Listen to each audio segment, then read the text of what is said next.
नमस्कार दोस्तों, स्वागत है आप सभी का मेरे वीडियो में। आज हम नरमपंथी या उदारवादी चरण से संबंधित कुछ प्रश्न लेकर आए हैं जो कि भारतीय राष्ट्रीय कांग्रेस से संबंधित हैं। ठीक है दोस्तों, शुरू करते हैं। हमारा पहला प्रश्न है, भारतीय राष्ट्रीय आंदोलन के 1885 से 1905 की अवधि को कहा जाता है। तो इसका सही उत्तर है ऑप्शन ए, उदारवादी चरण। दोस्तों, 1885 में कांग्रेस की स्थापना से लेकर 1905 यानी कि बंगाल विभाजन तक के काल को उदारवादी चरण या नरम दल का युग कहा जाता है। क्यों? क्योंकि इस दौरान आंदोलन का नेतृत्व उदारवादी नेताओं के हाथ में था, इसलिए। अगला प्रश्न है, भारतीय इतिहास में वर्ष 1885 ईस्वी प्रसिद्ध है किस लिए? तो इसका सही उत्तर ऑप्शन ए, भारतीय राष्ट्रीय कांग्रेस की स्थापना के कारण। अगला प्रश्न है, आधुनिक भारतीय इतिहास में गोकुलदास तेजपाल संस्कृत महाविद्यालय क्यों प्रसिद्ध है? तो इसका सही उत्तर ऑप्शन ए, भारतीय राष्ट्रीय कांग्रेस का प्रथम अधिवेशन यहीं हुआ था, इसलिए। अगला प्रश्न है, 1885 से 1905 के काल के भारतीय राष्ट्रीय आंदोलन में उदारवादी नेताओं का प्रभुत्व था। उनके आंदोलन का मुख्य ढंग क्या था? तो इसका सही उत्तर ऑप्शन बी, संवैधानिक आंदोलन। अगला प्रश्न है, भारतीय राष्ट्रीय कांग्रेस की पहली बैठक किस शहर में हुई थी? तो इसका सही उत्तर ऑप्शन बी, बम्बई में। अगला प्रश्न है, निम्नलिखित में से कांग्रेसी नेताओं में से अगला प्रश्न है, निम्नलिखित कांग्रेसी नेताओं में से किसको भारत का महान वृद्ध व्यक्ति यानी कि grand old man of India कहा जाता है? तो इसका सही उत्तर ऑप्शन सी, दादा भाई नौरोजी को। अगला प्रश्न है, किस गवर्नर जनरल के कार्यकाल के दौरान भारतीय राष्ट्रीय कांग्रेस की स्थापना हुई थी? तो इसका सही उत्तर ऑप्शन सी, लॉर्ड डफरिन के समय। अगला प्रश्न है, भारतीय विश्वविद्यालय अधिनियम 1904 किस वायसराय के काल में पारित किया गया था? तो इसका सही उत्तर ऑप्शन बी, लॉर्ड कर्जन के समय। अगला प्रश्न है, भारतीय सिविल सेवा आईसीएस में चुने गए पहले भारतीय का नाम क्या था? तो इसका सही उत्तर ऑप्शन ए, सत्येंद्र नाथ टैगोर। अगला प्रश्न है, इंडियन नेशनल कांग्रेस के संस्थापक कौन थे? तो इसका सही उत्तर है option C, Allan Octavian Hume यानी कि एओ ह्यूम भी इन्हें कहते हैं। अगला प्रश्न है, हर्मिट ऑफ शिमला किसे कहा जाता है? तो इसका सही उत्तर ऑप्शन सी, एओ ह्यूम को। अगला प्रश्न है, वह कौन सा प्रथम भारतीय था जो ब्रिटिश संसद के लिए निर्वाचित हुआ? तो इसका सही उत्तर ऑप्शन सी, दादा भाई नौरोजी। अगला प्रश्न है, निम्नलिखित कथनों पर विचार कीजिए। दादा भाई नौरोजी 3 बार राष्ट्रीय कांग्रेस के अध्यक्ष चुने गए, poverty and un British rule in India नामक पुस्तक की रचना की, नेशनल सोशल कॉन्फ्रेंस की स्थापना की। इन कथनों में से कौन सा कथन सही है? तो इसका सही उत्तर ऑप्शन बी, यानी कि 1 और 2, यही दोनों कथन सही हैं। अगला प्रश्न है, भारतीय राष्ट्रीय कांग्रेस का प्रथम अधिवेशन लगभग आखिरी समय पर पूना से मुंबई स्थानांतरित किया गया। क्यों? क्योंकि इसका सही उत्तर ऑप्शन डी, पूना में हैजा फैलने के कारण संयोजक कांग्रेस के प्रथम अधिवेशन का स्थान पूना से बम्बई बदलने पर विवश हुए थे। अगला प्रश्न है, a nation in the making नामक पुस्तक किसने लिखी? तो इसका सही उत्तर ऑप्शन सी, सुरेंद्र नाथ बनर्जी ने। अगला प्रश्न है, 19वीं सदी के अंतिम चतुर्थांश में वह कौन सा तत्व था जिसने भारत में एक समान राष्ट्रीय दृष्टिकोण के उत्थान में एक महत्वपूर्ण भूमिका निभाई थी? तो इसका सही उत्तर ऑप्शन डी, यानी कि ये सारे ही सही है। अगला प्रश्न है, 1885 ईस्वी में भारतीय राष्ट्रीय कांग्रेस की स्थापना के पीछे कुछ तात्कालिक कारण थे। निम्नलिखित में से कौन सा कारण उसमें शामिल नहीं था? तो इसका सही उत्तर है ऑप्शन बी, 1870 से 80 का द्वितीय आंग्ल अफगान युद्ध। अगला प्रश्न है, किस ब्रिटिश वायसराय ने 1880 के दशक के प्रारंभ में विदेशी शासन के विरुद्ध भारतीय असंतोष को बढ़ाने में महत्वपूर्ण भूमिका निभाई थी? तो इसका सही उत्तर ऑप्शन बी, लिटन। अगला प्रश्न है, लिटन द्वारा प्रस्तावित वैधानिक जनपद सेवा जिसके तहत परीक्षा की आयु 21 वर्ष से घटाकर 19 वर्ष कर दी गई थी, कब लागू हुआ था? इसका सही उत्तर है ऑप्शन बी, 1878 ईस्वी में। अगला प्रश्न है, इल्बर्ट बिल विवाद किस वायसराय के कार्यकाल में उभरा था? तो इसका सही उत्तर ऑप्शन ए, रिपन के समय।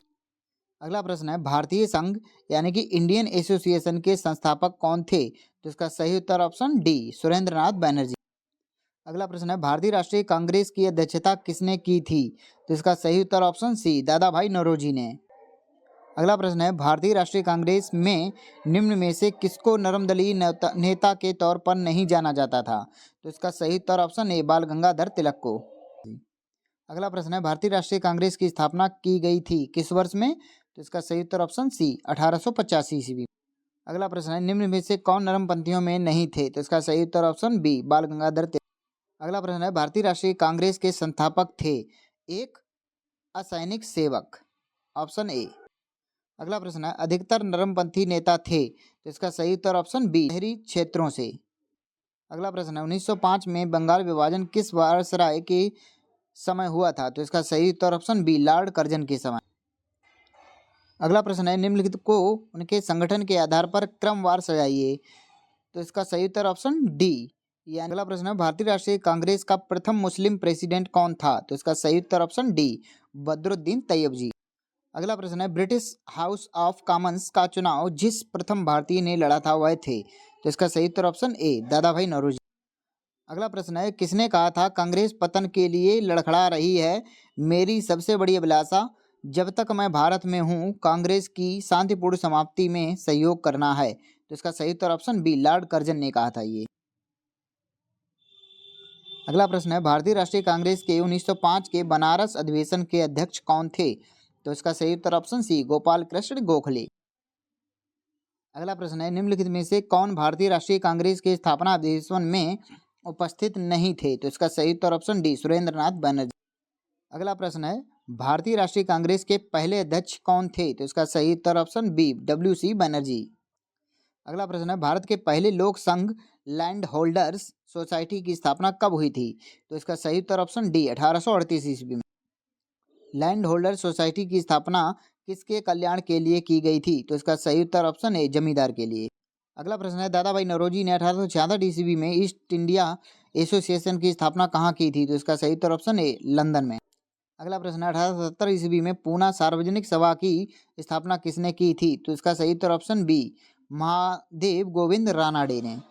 अगला प्रश्न है, निम्नलिखित में से किस एक ने सन 1875 में हाउस ऑफ कॉमन्स में याचिका प्रस्तुत करते हुए ब्रिटिश संसद में भारत के प्रत्यक्ष प्रतिनिधित्व की मांग की? तो इसका सही उत्तर ऑप्शन डी, पूना सार्वजनिक सभा ने। अगला प्रश्न है, निम्नलिखित भारतीय नेताओं में से कौन एक ब्रिटिश द्वारा इंडियन सिविल सर्विस से बर्खास्त किया गया? तो इसका सही उत्तर ऑप्शन बी, सुरेंद्र नाथ बनर्जी। अगला प्रश्न है, लैंड होल्डर सोसाइटी कलकत्ता के संस्थापक थे? तो इसका सही उत्तर ऑप्शन बी, द्वारकानाथ टैगोर। अगला प्रश्न है, सुरेंद्र नाथ बनर्जी और आनंद मोहन बोस ने कांग्रेस के जन्म के पहले किस राष्ट्रवादी पार्टी की स्थापना की जो कांग्रेस के पूर्ववर्ती संगठनों में से सबसे अधिक महत्वपूर्ण थी? तो इसका सही उत्तर ऑप्शन बी, इंडियन एसोसिएशन। अगला प्रश्न है, इंडियन एसोसिएशन ने किस मुद्दे पर सर्वप्रथम आंदोलन शुरू किया? तो इसका सही उत्तर ऑप्शन ए, यानी कि भारतीय प्रशासनिक सेवा के नियम में सुधार और परीक्षा में बैठने की अधिकतम उम्र बढ़ाने के लिए। अगला प्रश्न है, इंडियन एसोसिएशन द्वारा कलकत्ता में आयोजित अखिल भारतीय राष्ट्रीय सम्मेलन कब हुआ था? तो इसका सही उत्तर ऑप्शन सी, 1883 ईस्वी में। अगला प्रश्न है, भारतीय राष्ट्रीय कांग्रेस के साथ इंडियन एसोसिएशन का विलय कब हुआ? तो इसका सही उत्तर ऑप्शन बी, 1886 ईस्वी में। अगला प्रश्न है, भारतीय राष्ट्रीय कांग्रेस के प्रथम सत्र की बैठक में कितने प्रतिनिधियों ने भाग लिया था? तो इसका सही उत्तर ऑप्शन ए, 72। अगला प्रश्न है, निम्नलिखित में से किसने भारतीय राष्ट्रीय कांग्रेस की अध्यक्षता 2 बार की? तो इसका सही उत्तर ऑप्शन बी, वेडरबर्न ने। अगला प्रश्न है, किसने कहा ब्रिटिश शासन एक स्थायी बढ़ता हुआ तथा लगातार बढ़ता हुआ विदेशी आक्रमण है जो धीरे धीरे ही सही मगर पूरी तरह देश को नष्ट कर रहा है? तो इसका सही उत्तर ऑप्शन ए, दादा भाई नौरोजी ने। अगला प्रश्न है, निम्नलिखित में से किसने एक सार्वजनिक भाषण में राष्ट्रीय कांग्रेस पर हमला किया तथा उसे जनता के एक बहुत सूक्ष्म भाग का प्रतिनिधि बताकर उसकी हंसी उड़ाई? तो इसका सही उत्तर ऑप्शन ए, डफरिन ने। अगला प्रश्न है, किसने कहा मुझे खुशी है कि कांग्रेस बराबर नीचे की ओर जा रही है क्योंकि यह राजद्रोही संस्था है और इसके नेता संदिग्ध चरित्र के लोग हैं? तो इसका सही उत्तर ऑप्शन बी, एल्गिन द्वितीय ने। अगला प्रश्न है, उदारवादियों के कार्य पद्धति के साधन थे? तो इसका सही उत्तर ऑप्शन ए, प्रार्थना, याचना व विरोध। अगला प्रश्न है, उदारवादियों की कार्य पद्धति को किसने भिखमंगी राजनीति की संज्ञा दी? तो इसका सही उत्तर ऑप्शन ए, उग्रवादियों ने। अगला प्रश्न है, ब्रिटिश साम्राज्य के अंतर्गत स्वशासन की मांग सबसे पहले किसने और कब की? तो इसका सही उत्तर ऑप्शन ए, दादा भाई नौरोजी ने 1904 ईस्वी में। अगला प्रश्न है, उदारवादियों का सबसे प्रमुख योगदान था? तो इसका सही उत्तर ऑप्शन ए, ब्रिटिश शोषण नीति की ओर जनता का ध्यान खींचना। अगला प्रश्न है, किसने कहा था हमें मर्दों की तरह खुलकर कहना चाहिए कि हम अपनी मज्जा तक राजभक्त हैं, हमें अंग्रेजी राज्य से हुए फायदों का ज्ञान है? तो इसका सही उत्तर ऑप्शन ए, दादा भाई नौरोजी ने। अगला प्रश्न है, किसने कहा था भारतवर्ष तलवार के बल पर जीता गया था और तलवार के बल पर ही उसे ब्रितानी कब्जे में रखा गया? इसका सही उत्तर ऑप्शन बी, एल्गिन ने कहा था। अगला प्रश्न है, किसने उदारवादियों के संबंध में कहा अपनी शिकायतों का निवारण करने तथा रियायत पाने के लिए उन्हें 20 साल से अधिक समय कमोबेश जो आंदोलन चलाया उसमें उन्हें रोटियों के बजाय पत्थर मिले? तो इसका सही उत्तर ऑप्शन ए, लाला लाजपत राय ने। अगला प्रश्न है, किस उग्रवादी नेता ने उदारवादियों के संबंध में कहा था यदि हम साल में एक बार मेढकों की तरह टर्रा टर्रा करके चुप होते रहे तो हमें कभी अपने प्रयासों में सफलता नहीं मिलेगी? इसका सही उत्तर ऑप्शन बी, बाल गंगाधर तिलक। अगला प्रश्न है, 1897 में किसकी गिरफ्तारी के बाद भारतीय कांग्रेस में एक नया मोड़ आया? तो इसका सही उत्तर ऑप्शन ए, बाल गंगाधर तिलक। अगला प्रश्न है, निम्नलिखित में से किसने इंडियन नेशनल कांग्रेस की नरमदली राजनीति की व्यवस्थित आलोचना न्यू लैंप्स फॉर ओल्ड शीर्षक लेखों की श्रृंखला में की? तो इसका सही उत्तर ऑप्शन ए, अरविंद घोष ने। अगला प्रश्न है, गोपाल कृष्ण गोखले ने किस वर्ष भारत में सेवक मंडल की स्थापना की? तो इसका सही उत्तर ऑप्शन डी, 1905। अगला प्रश्न है, भारत में लॉर्ड कर्जन के प्रशासन की तुलना औरंगजेब से किसने की? तो इसका सही उत्तर ऑप्शन ए, गोपाल कृष्ण गोखले। अगला प्रश्न है, राजा जनता के लिए बने हैं, जनता राजा के लिए नहीं बनी है। राष्ट्रीय आंदोलन के दौरान निम्नलिखित में से किसने यह वक्तव्य दिया था? इसका सही उत्तर ऑप्शन सी, दादा भाई नौरोजी ने। अगला प्रश्न है, भारतीय राष्ट्रीय कांग्रेस का गठन होने के तुरंत बाद ब्रिटिश राष्ट्रवादियों के प्रति संशयालु हो गए। निम्नलिखित में से किसने कहा कि कांग्रेस केवल विशिष्ट वर्ग है, सूक्ष्म अल्पसंख्यक का ही प्रतिनिधित्व करती है? इसका सही उत्तर ऑप्शन बी, लॉर्ड डफरिन ने। ठीक है दोस्तों, मेरा सेशन यहीं पर समाप्त होता है। आशा करते हैं आपको ये पसंद आया होगा। यदि मेरा प्रयास आपको अच्छा लगा हो तो वीडियो को लाइक करें, चैनल को सब्सक्राइब करें और वीडियो को शेयर करें, और कोई गलती हो तो वीडियो में कमेंट अवश्य करें। धन्यवाद।